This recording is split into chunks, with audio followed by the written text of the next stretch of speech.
तो आपको ये इन्फॉर्म करना था और आपके जरिए से जनता को भी बात मालूम होती है, वो ये है कि आने वाली लोकल बॉडी में के लोकल बॉडी इलेक्शन में एमआईएम पार्टी कंटेस्ट करेगी। 6 म्युनिसिपल कॉरपोरेशन में इलेक्शन लड़ेगी और तालुका पंचायत में 29 और जिला पंचायत में 28, माने टोटल हम लोग 539 हमारे कैंडिडेट्स रहेंगे। और ये आपको बताना था। इससे हटके आपके ने कोई सवाल है तो आप जरूर सवाल कर सकते हैं। सर, पश्चिम बंगाल में एक व्यक्ति की जो है पश्चिम बंगाल पुलिस ने धरपकड़ की थी, वो जो है एआईएमआईएम पार्टी से जुड़ा हुआ बताया जा रहा है। 2011 का किस्सा अभी कोई ताल्लुक नहीं है। ये ममता बनर्जी का एलिगेशन आप लोग कैरी मत करिए। अपना थोड़ा होमवर्क ग्राउंड वर्क करके सवाल करें तो अच्छा रहेगा। Sir, uniform civil code Gujarat में लागू हुआ है। इसके अलावा असम में भी अमित शाह जी ने कहा है कि वहां पर भी सरकार बनेगी, लागू होगा, पर इसमें से आदिवासियों को जो है वो बाकात रखा जाएगा और यहाँ पर भी सर आदिवासियों को बाकात रखा गया है इसमें। तो हाँ, अच्छा किया आपने भी याद दिला दिया। देखिए, यूनिफॉर्म सिविल कोड के बारे में आप लोग जानते हैं कि वो तो डायरेक्टिव प्रिंसिपल है, संविधान का फंडामेंटल राइट नहीं है। आर्टिकल 44 में उसका जिक्र आया है और क्योंकि आप लोगों की जानकारी के लिए मैं बताना जरूरी समझता हूं कि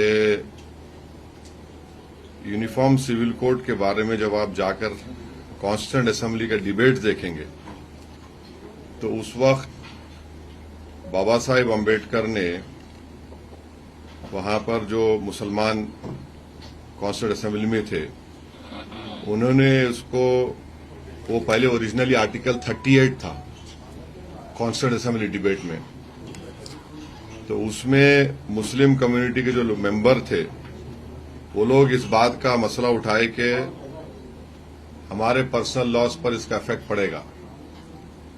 तो बाबा साहेब अम्बेडकर ने उस वक्त के जो मुस्लिम मेंबर थे कॉन्स्टिट्यूएंट असेंबली को, उन्होंने ये अल्फाज कहे थे, my second observation is to give them an assurance, माने मुस्लिम मेंबर्स को कॉन्स्टिट्यूएंट असेंबली डिबेट में जब संविधान बन रहा था, बाबा साहेब ने कहा कि I quite realise their feelings the matter but I think they have read rather too much into Article 35, which merely proposes that the state shall endeavour to secure a civil code for the citizens of the country. It does not say that after the code is framed, the state shall enforce it upon all citizens merely because they are citizens. It is perfectly possible that the future Parliament may make a provision by making of a beginning that the code shall apply only to those who make a declaration that they are prepared to be bound by it, so that in the initial stage the application of code may be purely voluntary. Parliament may feel the ground by such method. Baba Saheb Ambedkar ने साफ तौर पर उस वक्त के मुस्लिम members को, जो संविधान बनाने कमेटी के मेंबर थे, कि इसको फोर्स नहीं किया जाएगा सिटीजन के ऊपर और उस तरह का कोड सिर्फ उन लोगों पर लागू होगा जो डिक्लेरेशन देंगे कि हम उसको मानने को तैयार हैं। ये बाबा साहेब अम्बेडकर ने कहा था। तीसरी बात यह है कि आपने तो इसको यूसीसी बोल दिया, ये यूसीसी नहीं है। यूसीसी पूरे देश के लिए होता है। तो गुजरात में जो इसको बोला गया है गुजरात यूसीसी, इसको उन्होंने 7th शेड्यूल कंकरेंट लिस्ट में जो एंट्री 5 है उसके तहत इसको बनाया गया है। अब इसमें है क्या, ये उत्तराखंड का जो कोड बनाया गया था उसका कट एंड पेस्ट है, ये कंप्लीटली वो है। चौथी बात ये है कि ये रिपोर्ट आपके पास है क्या? रंजना देसाई की रिपोर्ट आप मीडिया के पास है क्या? किसी के पास है? आपके पास नहीं है। पब्लिक को मालूम नहीं उस रिपोर्ट में क्या लिखा, जनता को पता नहीं कि उन्होंने क्या एसेस किया, और उन्होंने रिपोर्ट सरकार को दे दी और सरकार ने असेंबली में इसको बिल लाकर कानून बना दिया क्योंकि लोकल बॉडी के इलेक्शन है। जब रिपोर्ट ही किसी के हाथ में नहीं है, उन्होंने क्या फाइंडिंग्स दिए, कैसा दिया, उसका कोई जिक्र नहीं है।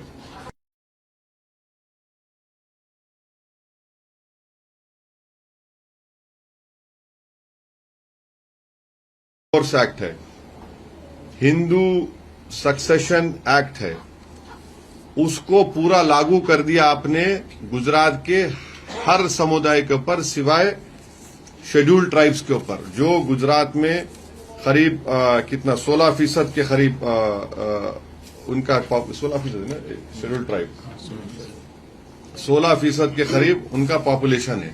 तो यूनिफॉर्म कैसा हुआ बताइए? वो यूनिफॉर्म नहीं है। दूसरा ये है कि आपने उसको प्रोटेक्शन दे दिया कि जिसका कस्टम एंड यूसेज होगा, यूसीसी उस पर अप्लाई नहीं होगा।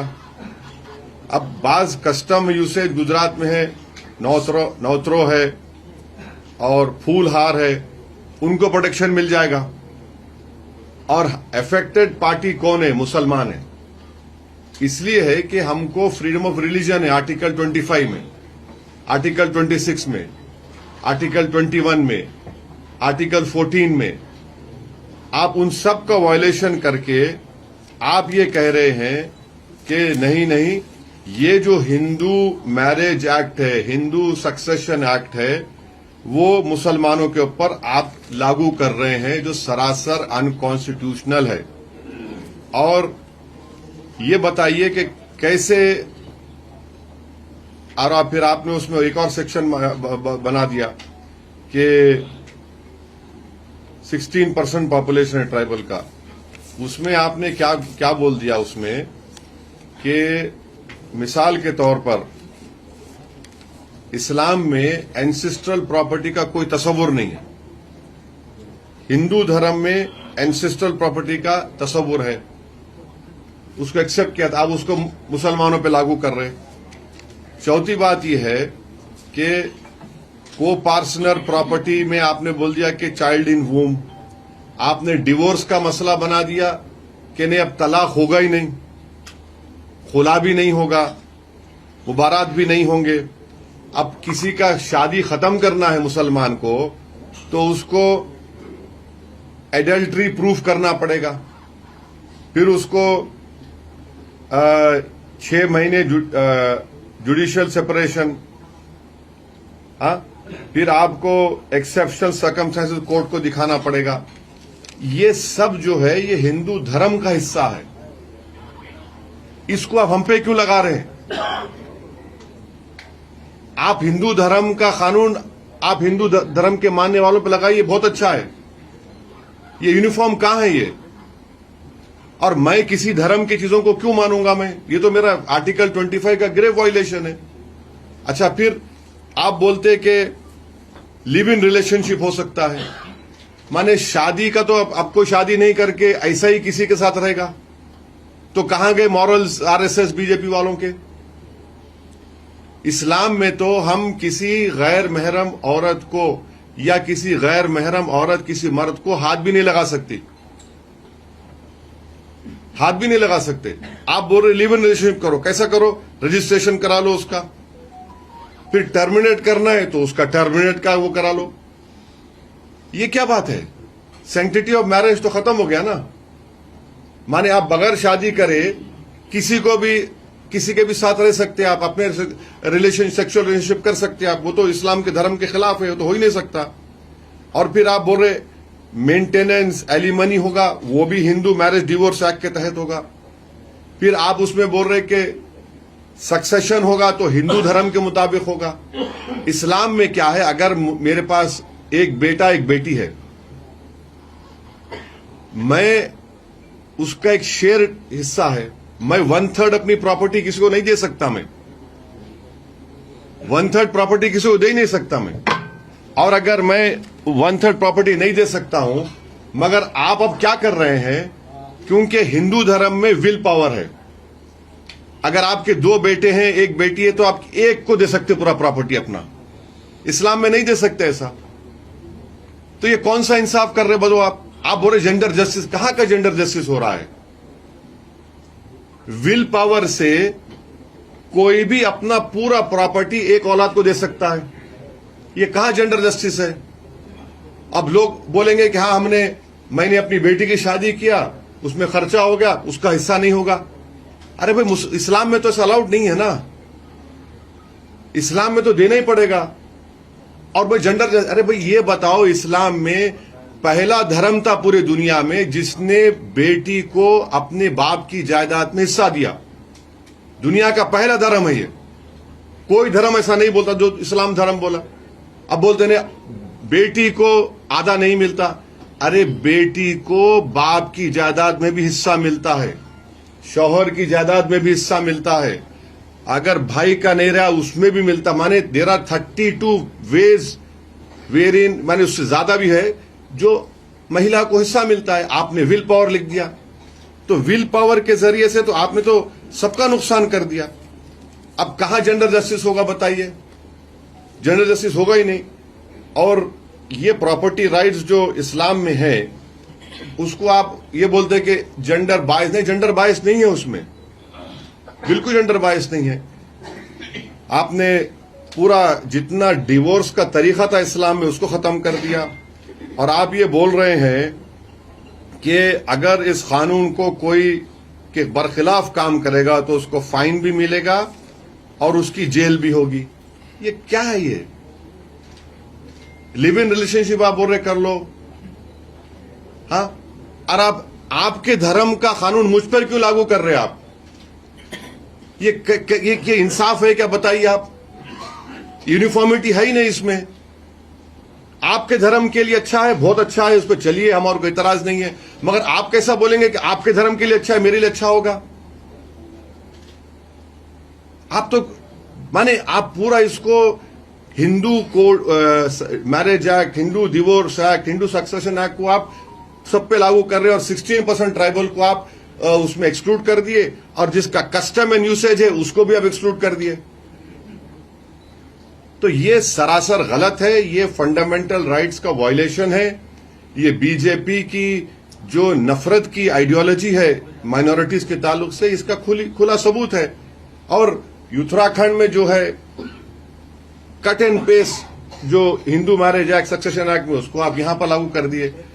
तीसरी बात यह है कि यूसीसी के ताल्लुक से इंडियन सक्सेशन एक्ट है, सेकुलर एक्ट है, आप अपना लो उसको। एडॉप्शन एक्ट है, अपना लो उसको आप। स्पेशल मैरिज एक्ट है, अपना लो उसको आप। मगर आप उसको छोड़ दे के ये सब चीजों को आप लेके मुसलमानों पे लगा रहे। मकसद एक ही है कि मुसलमान अपनी रिलीजियस आइडेंटिटी को खत्म कर दें, उनका कोई रिलीजन से ताल्लुक ना हो। अरे भाई, मेरी शादी आग के 7 फेरों से या फूल माला से शादी नहीं होती मेरे पास, क्योंकि कुरान में लिखा गया है कि खुतबा होगा, विटनेस होगा, उसके बाद मियां बीवी हस्बैंड एंड वाइफ बनते हो लोग। आप उसको भी खत्म कर देना चाहते हैं। तो सरासर ये जुल्म है, नाइंसाफी है। और हमको पूरा यकीन है कि हम जब कोर्ट में इसको चैलेंज करेंगे, हमको कोर्ट से उम्मीद है कि कोर्ट इंसाफ करेगा, क्योंकि ये आर्टिकल 21 का, 25 का, 26 का, 29 का ग्रेव वायलेशन है। और कहां यूनिफॉर्मिटी है? आप ट्राइबल्स को छोड़ दे रहे हैं और आप कस्टम एंड यूसेज के नाम पे उसको छोड़ दे रहे हैं। विल पावर आप देकर बोल रहे हैं कि भाई अब कोई मुसलमान भी अपनी बेटी को नहीं देगा, वो किसी को बेटे को दे देगा आपने। बल्कि विल पावर में ऐसा भी है कि बेटा बेटी को छोड़ के कोई घर के नौकर को भी दे सकता है। मैं घर का नौकर था, मैं नौकर दे दूंगा, बेटा बेटी कहां जाएंगे? नहीं, विल पावर है। ये जस्टिस तो नहीं हुआ ना। तो ये हमारा इस यूसीसी के बिल के ऊपर बोलना था। अब आपका एक और क्वेश्चन होगा, अगर आप इजाजत दिए तो वही बोल देता हूं मैं। ये आपका है डिस्टर्ब एरियाज एक्ट, वही बोलूं या आपको नहीं पूछना है? हाँ हाँ, नहीं, मैं खत्म कर रहा हूं। चाचा, मैं आपके पास आऊंगा। नहीं, बिल्कुल पूछिए आप, आपको पूरा सवाल पूछने का, मेरे को जवाब देने का पूरा हक है। तो डिस्टर्ब एरियाज एक्ट के बोलता हूं मैं आपको। ये डिस्टर्ब एरियाज एक्ट में आप क्रोनोलॉजी समझिए, क्योंकि क्रोनोलॉजी का वर्ड अमित शाह उसको बहुत पॉपुलर किए थे। तो क्रोनोलॉजी ये है कि 1986 में डिस्टर्ब एरियाज एक्ट बनाया गया। क्योंकि उस वक्त राइट्स थे और डिस्टर्बेंस एक्ट बनाया गया कि डिस्ट्रेस सेल रोकने के लिए। फिर 1991 में राम मंदिर बाबरी मस्जिद का इशू उरूज पे था, तो उसको फिर लागू किया गया। उस वक्त क्या बोला गया कि कलेक्टर से परमिशन लेना सेल करने से पहले, और उसमें दो कंडीशन थे, फ्री कंसेंट और रीजनेबल सेल प्राइस होना चाहिए 1991 में। 1995 से बीजेपी की सरकार आ गई, तो अब उस वक्त से परमिशन देना या नहीं देने का जो कलेक्टर के पास था वो रिलीजियस ग्राउंड्स पे शुरू हो गया कि public law and order disturb होगा, डिनाई करेंगे। फिर 1996 में हाई कोर्ट ने क्लैरिफाई किया कि अगर फ्री कंसेंट है और रीजनेबल वैल्यू है तो collector has no jurisdiction to further consider any other issue, और कलेक्टर अगर इन ग्राउंड्स पर रिफ्यूज नहीं करता है, माने कलेक्टर इसको नहीं देख रहा है फ्री कंसेंट रीजनेबल प्राइस, तो फिर कलेक्टर को इजाजत नहीं है, जुरिस्डिक्शन नहीं है। 2002 में क्या हुआ कि हाई कोर्ट ने यह भी हेल्ड किया कि any third party interested other than the seller and the buyer would have no locus standi और authority to object to the transaction, hence the neighbours were precluded. माने अगर कोई पड़ोसी बोलेगा दो आप बेच रहे मैं खरीद रहा हूं, पड़ोसी को अख्तियार नहीं उस पर ऑब्जेक्ट करने का, 2002 का हाईकोर्ट का ऑर्डर है। 2010 में फिर हाईकोर्ट ने थर्ड पार्टी के ऑब्जेक्शन को डिसमिस कर दिया। एक हिंदू हित रक्षक समिति थी, उनका ऑब्जेक्शन रिजेक्ट कर दिया, मगर इसका मिसयूज चलता गया। फिर 2020 में फिर से हाईकोर्ट ने having considered the earlier judgments, फिर से हाईकोर्ट ने रिटेरेट किया कि फ्री कंसेंट होना चाहिए और reasonable value should be considered while granting rejecting application under disturb areas act. फिर थर्ड पार्टी का ऑब्जेक्शन उन्होंने खारिज कर दिया हाईकोर्ट ने। ऐसा सिमिलर रहा। अब 2020 में ये इनके हाईकोर्ट की जजमेंट पसंद नहीं आई बीजेपी सरकार को, उन्होंने एक अमेंडमेंट किया, क्या उसको फिर हाईकोर्ट में चैलेंज किया गया, और उसको क्या हुआ, ये अमेंडमेंट को स्टे मिल गया था। तो 2026 में बीजेपी की सरकार ने एक नया उसमें शगुफा छोड़ दिया कि एग्रीव पर्सन होगा। अरे भाई, एग्रीव पर्सन तो अब कोई भी हो जाएगा, अब तो सिर्फ मुसलमान नहीं है। मिसाल के तौर पर कोई रूलिंग पार्टी के आदमी को हफ्ता नहीं मिला तो बोलो मैं एग्रीव पर्सन हो गया।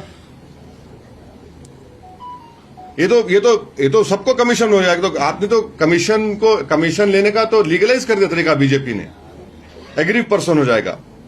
और उसमें क्या किया, कम्युनल टेंशन और likelihood of disturbance of law and order due to communal tension. इसका मतलब क्या है बताओ, डेफिनेशन क्या है? कम्युनल टेंशन और likelihood of disturbance of law and order, इसका डेफिनेशन क्या है? इसका डेफिनेशन एक ही है, कि मुसलमान अपनी जायदाद को बेच नहीं सकेगा, ना किसका खरीद सकेगा हिंदू का। और बॉर्डर एरियाज होगा वहां पर बोलेंगे नहीं ये कम्युनल टेंशन होगा। तो हमारा मानना यह है कि अर्लियर हाईकोर्ट के जो जजमेंट्स है उसकी नजर में ये सब के सब जो बनाया गया है अनकॉन्स्टिट्यूशनल है, इलीगल है, और ये एक मैलिशियस इंटेंशन से पुराने हाईकोर्ट के जजमेंट्स को ओवररूल करने के लिए इस तरह का कानून बनाया गया है। और ये थर्ड पार्टी का जो एग्रीव्ड पर्सन बनाया गया है, इसमें बीजेपी के बड़े बड़े नेताओं को, कॉरपोरेटर को और आरएसएस के ऑर्गेनाइजेशन को एक फ्री हैंड दिया जाएगा कि आप बस जाकर ट्रांजैक्शन को रुका दो और ऑब्जेक्शन करते रहो। ये इसका क्रोनोलॉजी है। अब आपको लास्ट में इतना बताऊंगा मैं, ये अहमदाबाद में, वेस्टर्न अहमदाबाद है, एसजी हाईवे है, वहां पर कुछ होगा वो तो सिंगापुर की तरह नजर आता है वहां पे। अब कहां पर प्रॉब्लम होगा? जुहापुरा में होगा, कालूपुर में होगा, दरियापुर, पलाडी, नवरंगपुरा, जमालपुर, खानपुर, जुहापुरा, वटवा में होगा। तो ये बनाया गया इसलिए सिर्फ और सिर्फ के यहां पर तकलीफ पहुंचाओ। ये हमारा मानना है, ये कानून भी गलत है। और हम उम्मीद करते कि जब ये चैलेंज होगा हाई कोर्ट में, पहले जो डिसीजंस की रोशनी में हाई कोर्ट इसको भी इंशाल्लाह हमारे जो भी कोर्ट को जाएंगे जिम्मेदार लोग वो उसको बताएंगे हाई कोर्ट को कि आपके अर्लियर जजमेंट्स को ये लोग इस तरह ओवरकम कर रहे हैं कि एग्रीव पर्सन्स का एक नया आपने शगुफा छोड़ दिया, कम्युनल टेंशन और livelihood of disturbance of law. ये क्या है भाई? और फिर आखिरी बात ये है, हम बीजेपी सरकार से पूछना चाह रहे, आप तो बड़ा पीसफुल स्टेट बोलते हैं इसको, तो ये तो पीसफुल स्टेट नहीं है। अगर पीसफुल स्टेट होता तो तुमको कानून बनाने की जरूरत ही नहीं पड़ती। पीसफुल स्टेट नहीं है फिर ये। और फिर आप बोल रहे यूनिफॉर्म सिविल कोड, हाँ, यहां पर आप हिंदू कानून को मुसलमानों पे लागू कर रहे, और आप ये बोल रहे कि हिंदू मुसलमान की प्रॉपर्टी नहीं खरीद सकता, ना मुसलमान हिंदू खरीद सकता। कितना कॉन्ट्रडिक्शन है देखो आप। तो नफरत की बुनियाद पर ये पूरी पॉलिटिक्स बीजेपी कर रही है, और ये देश के हित में नहीं है। ये देश के हित में नहीं है। आप अगर एक धर्म के लॉस को दूसरे धर्म के मानने वालों पर लागू करेंगे, ये देश के हित में नहीं है। ये देश के संविधान के खिलाफ काम हो रहा है। बाबा साहब अंबेडकर ने जो एश्योरेंस दिया उसके खिलाफ काम हो रहा है। ओवैसी साहब, एक प्रश्न ये आ रहा है, राइट से पूछने दो भाई, राइट विंग। केंद्रीय मंत्री गिरिराज सिंह ने ओवैसी को अंतिम जिन्ना कहा है, इससे आपकी प्रतिक्रिया है? छोड़िए ना, छोड़िए ना, उसका काम खाली पुकारना है, छोड़ो ना। अरे हम छोड़िए उनको।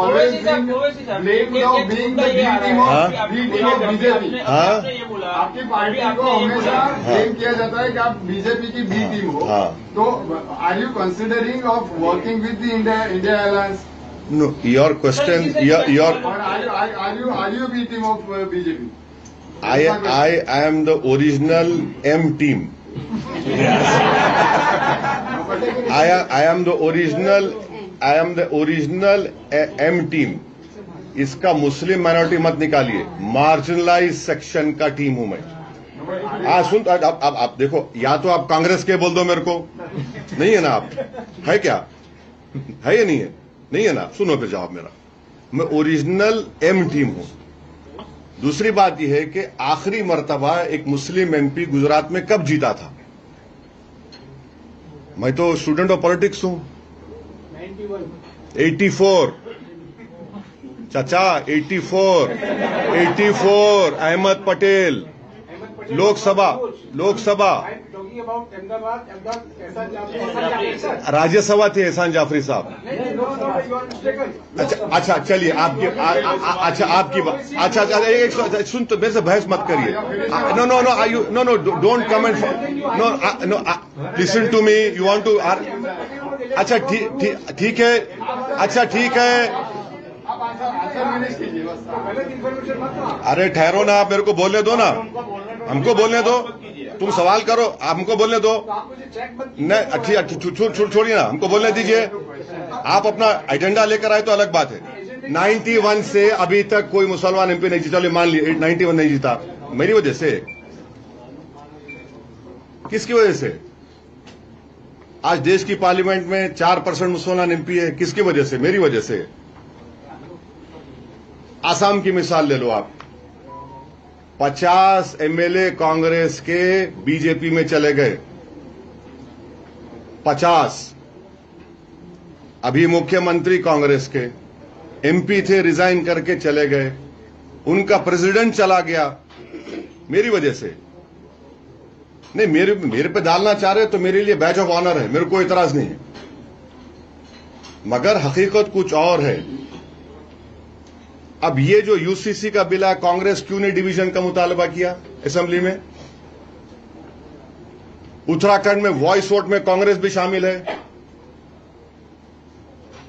अनलॉफुल एक्टिविटीज प्रिवेंशन एक्ट जाकर उठाकर देख लो, 2019 में अमित शाह ने उसको और खराब किया, कांग्रेस सपोर्ट की, मैं इम्तियाज जलील अपोज किए, डिवीजन कराए हम लोग। ओम बिरला साहब स्पीकर थे, वो बोले कि ओवैसी तुम अमेंडमेंट मूव करेंगे, तुम दो ही है। मैं सर अल्लाह है मेरे साथ। 2008 में या 9 में चिदम्बरम ने यूएपीए को पोटा हटाकर किया, मैं यूपीए की सपोर्ट कर रहा था, उसके खिलाफ बोला, उसके खिलाफ वोट दिया। मेरा भाषण है, जाकर देखो जिसको सुनना आता है। मैंने अपने भाषण में कहा था कि definition of terrorism would be used against innocent people. आज सुप्रीम कोर्ट ने जो 2 बच्चों को बेल नहीं दिया, उन्होंने उसी डेफिनेशन का हवाला दिया जिसका मैं अपोज किया था। सो आप लोग जो है थकते नहीं है मेरे से पूछने, जहां मैं दिख गया आपको नजर आता फलां टीम ये टीम। तो एनीवे आपका राइट है, इसका जवाब ये है। सर मुद्दा ये आता है कि आपने अभी बोला क्योंकि इलेक्शन तो 9000 से ज्यादा सीट पे हो रहे हैं। अरे अभी नहीं, अरे पार्ट वन सुन लो। अभी नहीं, अभी तो जल्दबाजी में ये 2-3 दिन का अभी बढ़ सकता है, वो कोई नाम फाइनल नहीं हुआ, फुल स्टॉप नहीं है वो। अच्छा, ये प्रॉब्लम क्या है? बढ़ा तो क्यों बढ़ा, लड़ा तो क्यों लड़ा, खाया तो क्यों खाया, उठा तो क्यों उठा, आया तो क्यों आया, तो ये सवाल चलता रहेगा। अभी तो अभी ये प्रोविजनल लिस्ट है, इसको बढ़ा सकते हैं। जैसे आपने कहा कि हमारे वजह से कांग्रेस नहीं हारती है, पर वो बार बार उनकी तरह हर सभा में, हर प्रोग्राम में, हर प्रेस कॉन्फ्रेंस में यही कहते हैं कि एमआईएम की वजह से हम हारे। तो इस बार ये प्रचार यही कर रहे हैं। कल ट्वीट किया था उन्होंने फेसबुक पे, साबिर भाई उसकी वजह से हार गए। साबिर भाई उसकी वजह से हार गए। हाँ, फिर अरे ये क्या है? साबिर भाई उसकी वजह से हार गए। ने जो पूछ लिए दोबारा मत पूछो, जो पूछ लिए भाई देखिए, रिपीट करेंगे तो फायदा नहीं। No answered you. जहाँ पे ये नो प्रभावित एरिया जो वहीं आपने कैंडिडेट खड़ा किया। मुद्दा ये निकल के आ रहा है कि ये जो लखपति का वोट जो है वो डिवीजन हो जाए, इसके लिए आप कैंडिडेट खड़ा करते हैं और कांग्रेस को नुकसान पहुंचाने के लिए आप कैंडिडेट खड़ा करते हैं। एक बात सुनो, अच्छा देखो बॉस, ऑब्जर्वेशन मत दो, क्वेश्चन करो। नहीं, सुन, बंगाल में कांग्रेस किसके साथ लड़ रही है इलेक्शन? अकेले लड़ रही है। वहां क्या कर रही है फिर? सीपीआई कांग्रेस अलग, सीपीआई सीपीएम अलग, वहां पे क्या हो रहा है बताइए? अरे सुनिए, और एक बात, बिहार में क्या हुआ? बिहार राज्यसभा में क्या हुआ? नहीं याद है आपको? याद दिलाऊं? अरे आपको सब याद है, आप जहीन आदमी है। सुन लिए, 5 एमएलए हमारे बिहार में थे, 5 एमएलए हमारे बिहार में थे। हमने कांग्रेस के 6, तेजस्वी यादव ने हमारा अख्तर अली ईमान से मिला के सपोर्ट करो, पहला तुम लोग डिसाइड करो, सपोर्ट करो, सपोर्ट किए।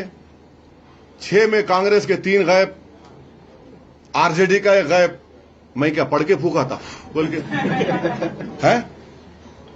हैदराबाद में जुबली हिल्स का बाई इलेक्शन हुआ, नवीन यादव हम सपोर्ट करें, वो जीता। वाइस प्रेसिडेंट ऑफ इंडिया का इलेक्शन हुआ, मैं 1 एमपी, कोई कांग्रेस का सीनियर लीडर मुझसे बात नहीं किया। हमारा चीफ मिनिस्टर मुझसे 2 मरतबा बात किए, रेवंत रेड्डी, मैं उनका शुक्रिया अदा करता हूं। हम सपोर्ट किए, क्या थे? चुनाव लड़ना मेरा राइट है, मैं कोई एनजीओ नहीं हूं, जीत हार लगी हुई है। आप 3 मरतबा नरेंद्र मोदी को देश का प्रधानमंत्री आप बना दिए। कितने सीट लड़ती है कांग्रेस पार्टी भाई? 400-500 लड़ते हैं ना, आप तो हरा ही नहीं पा रहे उनको। और बीजेपी के सत्ता में आने के बाद जितने कानून बनाए गए, उसको कांग्रेस वाले का घर टूटा क्या? किसके घर पे बुलडोजर लग रहा? किसको गोली मारी जा रही? किसके हिजाब पे सवाल उठ रहा? किसकी मस्जिद नहीं है बोला जा रहा है? अफेक्टेड विक्टिम तो हम हैं, और आप हमको बोल रहे हैं कि हमारी वजह से हो रहा है। मेरे को समझ में नहीं आ रहा है इसमें क्या विजडम है। प्रूफ तो ये है। एक साथ 3-4 सवाल पूछ रहा हूं। 3-4 नहीं, एक ही सवाल। एक नहीं, अभी 10 मिनट में खत्म हो जाएगा प्रेस कॉन्फ्रेंस। हाँ। सर बोटाद के अंदर आर्यन मुल्तानी किसमें? बोटाद यहाँ बोटाद के अंदर आर्यन मुल्तानी पे पुलिस ने टॉर्चर करके अनलीगली उसको टॉर्चर किया था। उसको जिग्नेश मेवाणी ने विधानसभा में सवाल उठाया, फिर वो सुप्रीम कोर्ट में, फिर वो पुलिस वाले सस्पेंड हुए। सेकेंडली 4 तोड़ा कब्रिस्तान जहाँ 500 साल पुरानी दरगाह थी, वहाँ 25 मिलियन कॉर्पोरेशन ने उसको अनलीगली तोड़ कर ब्रेकअप करके, फिर उसको भी हाईकोर्ट के अंदर यही हिंदू नेता गए थे। और आपने भी साबरमती रिवरफ्रंट के लिए कचरे का मुद्दा उठाया था, उसके पिराना डंपिंग के लिए, फिर वही उसके लिए भी हाईकोर्ट के अंदर हिंदू जो जिग्नेश मेवाणी से आते वो लोग भी गए, उन्होंने मुद्दा उठाया। चौथा कि यहाँ पे जैसा भी आपने मकानों की बात करी, बुलडोजर की बात करी, 25,000 से ज्यादा बुलडोजर से मकान यहाँ पे गिराए गए। उस मुद्दे को भी मेवाणी और अन्य टीम जो हिंदू सीपीएम वो लोगों हाईकोर्ट सुप्रीम कोर्ट लड़े, अप्रोच किया। वहाँ एमआईएम का एक भी नेता एक भी सवाल नहीं उठाया। तो क्या ये इसको किस तरह देख रहे हो आप? मुस्लिम समाज की राजनीति कर रहे हो तो एमआईएम का नेता नहीं गया, किसने आवाज उठाया? कोई नहीं आया, सभी साइड हम लोग गए, पूरी टीम हमारी गई, पूरी टीम गई है। सर किस तरह गए? कोर्ट से लेके मेरे नाम से कंप्लेन है। बोलिए इनको ज्ञान एक और जहाँ भी जो तकलीफ पड़ी पूरी टीम हम लोग लेके गए, कोई जगह आज तक कांग्रेस नहीं आई है। बड़ौदा से एमआईएम की टीम जंगलेश्वर में जितने भी मकान टूटे हैं वहां पे गए थे आर्थिक मदद पहुंचाने के लिए। सर जो भी है आप बोल रहे हो, जो एक बात बताओ, उठाए संसद विधानसभा से लेके विधानसभा में हमारा कोई नहीं है ना मेरे भाई, जिस दिन आ जाएगा होगा, बहुत गड़बड़ होगी। वो जो सर देखिए एक बात सुनिए, हम लोग कोशिश कर रहे हैं, उठा रहे हैं, आपको नहीं दिख रहा है तो मैं इंशाल्लाह आपका व्हाट्सएप नंबर दे दीजिए, हम आपको रोज भिजाते रहते हमारा एक्टिविटी। चलिए सोशल मीडिया पे एक्टिविटी है हमारी। हाँ वेस्ट बंगाल में बीजेपी और कांग्रेस दोनों ही मालदा वायलेंस में एआईएम नहीं, सब बेकार बात है, झूठ है, वो कोई ताल्लुक ही नहीं है, गलत बात है। नहीं मैं इनका सुनिए, आपका सवाल हो गया, बोलिए। हाँ योगी आदित्यनाथ ने ऐसा कहा कि यदि एनडीए बंगाल में आएगी तो हम लैंड जिहाद और लव जिहाद नहीं होने देंगे। लैंड जिहाद होता है, लव जिहाद होता है, फर्टिलाइजर जिहाद होता है, जॉब जिहाद होता है, एनवायरमेंट का जिहाद होता है, मगर नौकरी का जिहाद होता ही नहीं है। बेरोजगारी को खत्म करने का जिहाद ही नहीं होता, गैस का जिहाद नहीं होता है। आपको मालूम गुजरात स्टेट पेट्रोलियम का कॉन्ट्रैक्ट खतर से है और खतर पे हमला हो गया उसके गैस रिजर्व्स पर, और उनका 20 to 30% प्रोडक्शन कम हो चुका है। स्ट्रेट ऑफ हॉर्मुज से हमारे कश्ती आ रहा है तो दोस्त है बोल के ईरान बोल रहा है, मगर 18 करोड़ रुपए टोल टैक्स लेकर छोड़ रहा है। जितना छोटे छोटे एस्टेब्लिशमेंट है, चाहे वो चाय की बंडी हो, खाने की दुकान हो, ये सब बंद हो चुके हैं। इस पर तो बात ही नहीं कर रहे हैं। खतर से गैस ले रहे तो उनको अच्छा लग रहा है क्या? वो जिहाद नहीं है। अब बताओ, आप इनका कॉन्ट्रडिक्शन देख लो आप। तो ये देश को जो समस्या है वेस्ट एशिया की जो क्राइसिस की वजह से, और एक डिल्यूजनल प्रेसिडेंट है ट्रंप, वो सुबह में एक बोलता, दोपहर में एक बोलता, शाम में एक बोलता, सो के उठ के एक बात करता है। उससे सबसे बड़ा नुकसान तो भारत को हो रहा है, चाइना को हो रहा है, जापान को हो रहा है, साउथ कोरिया को हो रहा है। हमारा यूरिया फर्टिलाइजर एमआरआई मशीन में हीलियम डालना पड़ता है, उसका कल के दिन कमी हो जाएगी। जो रमजान में पोर्ट से फ्रूट्स जाते थे वो नहीं जा पाया। बासमती चावल जो सबसे ज्यादा ईरान और इराक को बिकता था, वो उसका रेट गिर गया। तो ये समस्या है, इसके ऊपर कोई जवाब ही नहीं देना चाह रहा है। इनको सिर्फ लगा है जी हाँ, वो लोग बोल दो, ये बोल दो, ये काम है इनका। ओवैसी साहब, पवन खेड़ा ने आज कहा है कि ओवैसी साहब को ये देखना चाहिए कि असम में बीजेपी अहम पार्टी है, लेकिन ओवैसी साहब वहां जाकर कांग्रेस पर ही निशाना साध रहे हैं। ये पवन खेड़ा ने कहा है। देखिए, अगर आप थोड़ा हिस्ट्री देख लेंगे आसाम की, आसाम गण परिषद जब बनी थी उस वक्त कितने डिटेंशन में मुसलमान थे, और तरुण गोगोई जब मुख्यमंत्री बने कितने मुसलमान डिटेंशन में आए, ये आपको देखना पड़ेगा। तीसरा, डी वोटर जब एजीपी थे कितने थे, और तरुण गोगोई जब मुख्यमंत्री पद छोड़े कितने डिओटर हो गए। चौथी बात यह कि कितने फॉरेनर्स ट्राइब्यूनल थे। फॉरेनर्स ट्राइब्यूनल बनाने वाला कौन? कांग्रेस। और फॉरेनर्स ट्राइब्यूनल का क्या है बताता हूं मैं आपको। उसमें जो 10 साल या 12 साल का लॉयर होता उसको ऑफिसर बना देते आप। गवर्नमेंट बनाती, जुडिशरी नहीं बनाती। तो कोई भी रोड चलता है जाके बोलेगा ये फॉरेनर है। बर्डन ऑफ प्रूफ उस पर आ जाता है। तो ऐसा है ना, जितनी परेशानी, तबाही और बर्बादी जो का आगाज कांग्रेस पार्टी ने किया, तो कांग्रेस पार्टी का एक ग्रेजुएशन सेंटर है और बीजेपी से उनको मास्टर्स और पीएचडी की डिग्री मिल जाती नफरत की। तो जो काम कांग्रेस ने शुरू किया, अच्छा अब ये जो 50,000 मुसलमानों को बेघर किया गया आसाम में, पूछिए कांग्रेस पार्टी से कि लैंड ग्रैबिंग एक्ट का वो मिनिस्टर कौन था? रकीबुल साहब थे, जो आप एमपी हैं डुबरी के। वही कानून का इस्तेमाल हो रहा है अभी। एनआरसी जब हुआ, लेट तरुण गोगोई साहब टुक प्राइड इन एनआरसी, और एनआरसी में 2 सेक्शन थे, ओरिजिनल ऑक्यूपेंट इनहेबिटेंट और नॉन ओरिजिनल। नॉन ओरिजिनल में मुसलमानों को डाला, कांग्रेस ने डाला उसको। और एक बात बोलता हूं, कांग्रेस की पार्टी में एक गोगोई साहब हैं, नॉट गौरव गोगोई, नॉट अखिल गोगोई, दूसरा गोगोई है। जब एनआरसी की लिस्ट आई थी, उस शख्स ने मुसलमानों के 20 लाख नामों को डाला कि ये सिटीजन नहीं है, वो कांग्रेस का एलाइज है अभी।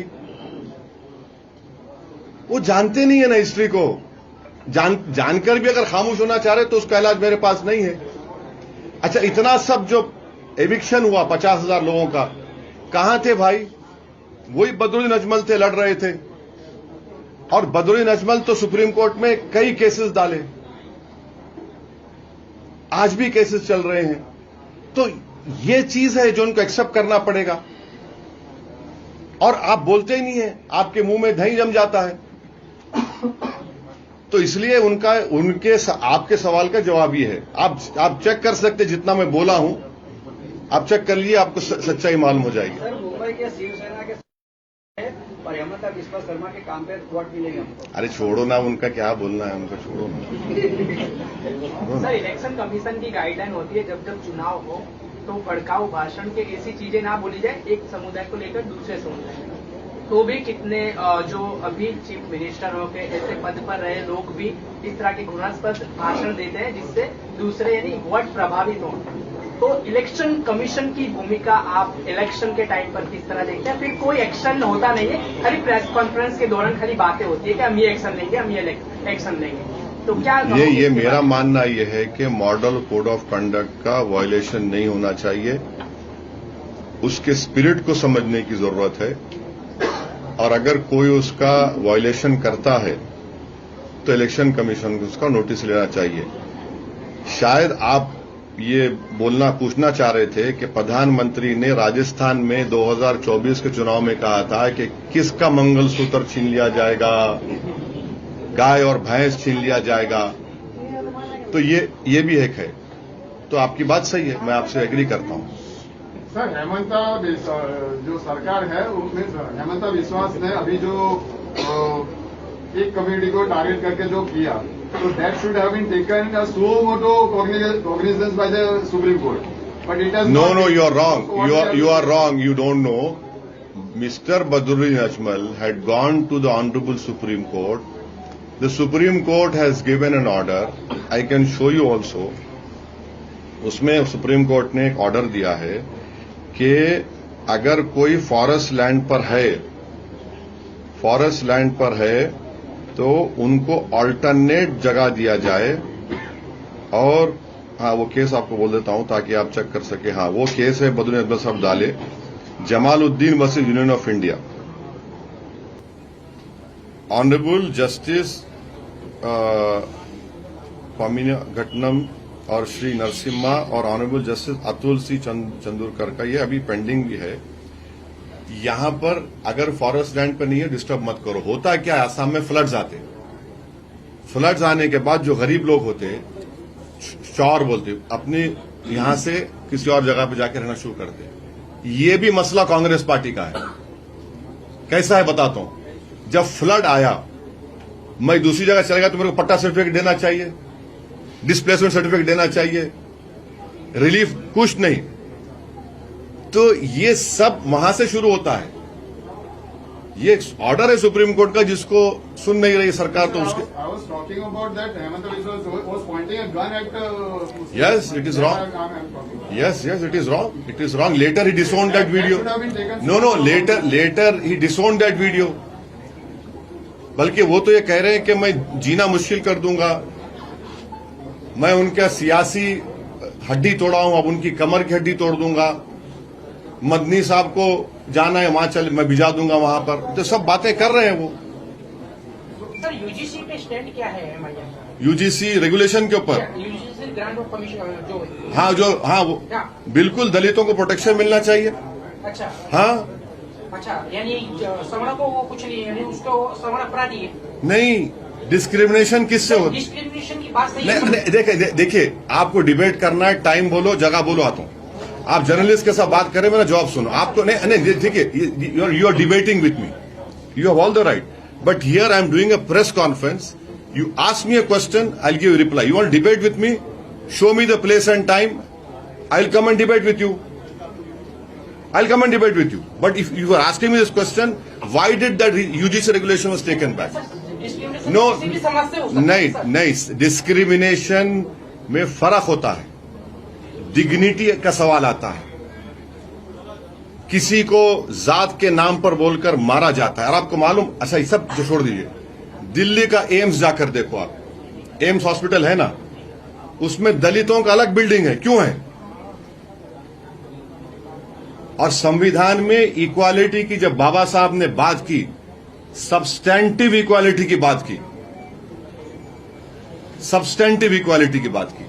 Sir, one more question, parliament में नक्सलिज्म पर डिबेट हो रही थी, अमित शाह जी ने आपको थैंक यू बोला था रिगार्डिंग जो ग्रे हाउंड्स की जो प्रोसेस चली थी तेलंगाना एंड आंध्र प्रदेश। सो क्या आपको लगता है कि ये लेफ्ट वोट बैंक जो आप वेस्ट बंगाल में कंटेस्ट कर रहे हैं, ये इसको इफेक्ट कर सकती है? क्योंकि आपने नक्सलिज्म पे अपोज किया था, आपने बीजेपी के साइड मेरे भाई, ऐसा है ना कि फंस गई रजिया गुंडों में मेरा हाल करना चाह रहे आप। मेरी स्पीच को सुनो आप मेरी स्पीच को नहीं सुने, इसका मतलब आप जो है ना व्हाट्सएप यूनिवर्सिटी को फॉलो मत करो। असदुद्दीन ओवैसी का स्पीच सुनो। मैंने कहा कि ये जो गवर्नमेंट क्लेम कर रही है कि नक्सलिज्म खत्म हो गया, मैंने 1978 की बात की थी। आपको मालूम 1978 में क्या हुआ था? आपको पढ़ना चाहिए। 1978 में भी नक्सलवादी जो थे वो बोले हम अब आम स्ट्रगल नहीं करेंगे। 3 साल बैक टू विलेजेस वो लोग किए, और बैक 3 साल के बाद उन्होंने कहा कि इंडिया में न्यू कॉलोनिज्म है, इंडिया में फ्यूडलिज्म है, इंडिया में फ्यूडल लॉर्ड्स, हम हथियार उठाएंगे। ये बात किसी ने नहीं की। दूसरी बात मैंने कही थी, जो गवर्नमेंट क्लेम कर रही खत्म हो गया, मैंने कहा भाई वो हथियार डाल रहे हैं मगर वो अपनी आइडियोलॉजी को छोड़ नहीं रहे हैं। अरे एक minute please let me complete. हथियार डाल रहे हैं, आइडियोलॉजी को नहीं छोड़ रहे हैं। तीसरी बात हमने ये की थी कि ये जो एक्सट्रीमिज्म की बात हो रही है, मैंने कहा कि the extreme right wing extremism will lead to left wing extremism. अब इसमें बोलो, अब इसमें स्पीच आप सुनते तो ऐसा सवाल नहीं करते। मेरे भाई आप सुन लिया करो, मैं बैठा हूं कि भागने वाला नहीं हूं। ऐसा सवाल ही पैदा नहीं होता कि समंदर के 2 किनारे एक हो जाएंगे। और राइट विंग एक्सट्रीमिज्म की मैंने बात की, मैंने आसाम के चीफ मिनिस्टर का हवाला दिया अपनी स्पीच में। तो आपको सुन के समझ के पूछना चाहिए, अच्छा रहता, मजा आता उसमें।